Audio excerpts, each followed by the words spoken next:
The house was a repository of dust and silence. Arthur sat in his armchair, the one with the springs that groaned like a dying man, and watched the light fade. It was a watery, gray light, the color of dishwater, and it did little to warm the room. The forgetting began not with the bang, but with the whisper. It started with keys. He would pat his pockets, a frantic bird-like motion, his heart a cold stone in his chest, only to find them already in the lock. Then it was names. The postman, a cheerful man named David he'd known for a decade, became simply the man with the letters. The whispers grew into a murmur. One morning, he stood before the kettle, a familiar object, yet its purpose was a slippery, elusive thing. He knew it had a function, a relationship with the teacup in his hand, but the connection was a frayed wire, sparking uselessly in the fog of his mind. He stood there for a long time, the cold of the linoleum floor seeping into his slippers, until the moment passed, leaving him feeling hollowed out and ashamed. His world began to shrink, the walls of the house closing in not physically, but mentally. The past was a vast, sprawling country he was no longer permitted to visit. Sometimes a postcard would arrive from that lost land. He'd be looking at a stain on the wallpaper and suddenly remember the smell of his wife's hair, a scent of lavender and rain. The memory was so vivid, so achingly real, that he would turn his head, expecting to see Eleanor standing there smiling. But the room was always empty. The memory would then crumble, turning to ash in his mind, and the grief of losing her would strike him anew, as if it were the first time, every time.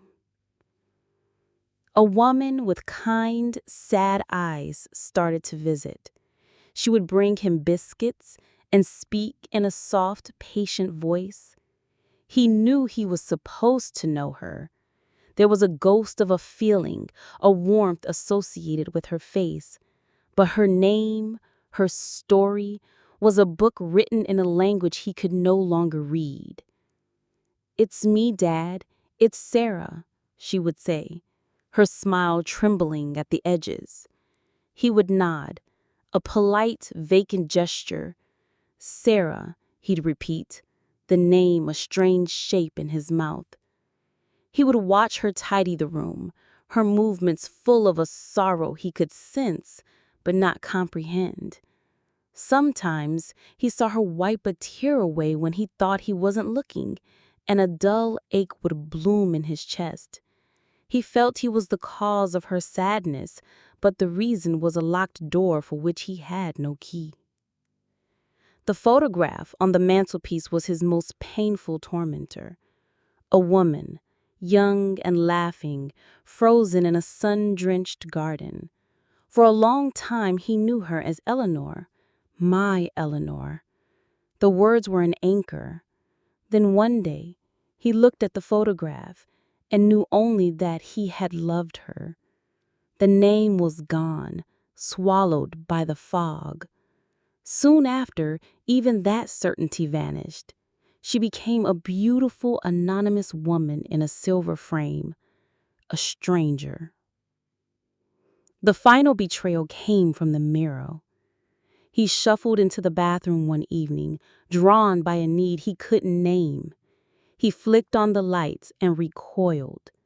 A man stood there, ancient and terrified. His face was a roadmap of lines Arthur didn't recognize, his eyes wide with a profound, bottomless confusion. He stared at the stranger, and the stranger stared back. There was no flicker of recognition, no sense of self.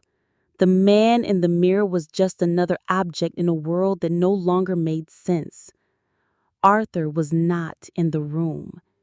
He wasn't anywhere. He now spends most of his days in the armchair by the window. The world has shrunk to the size of that glass pane.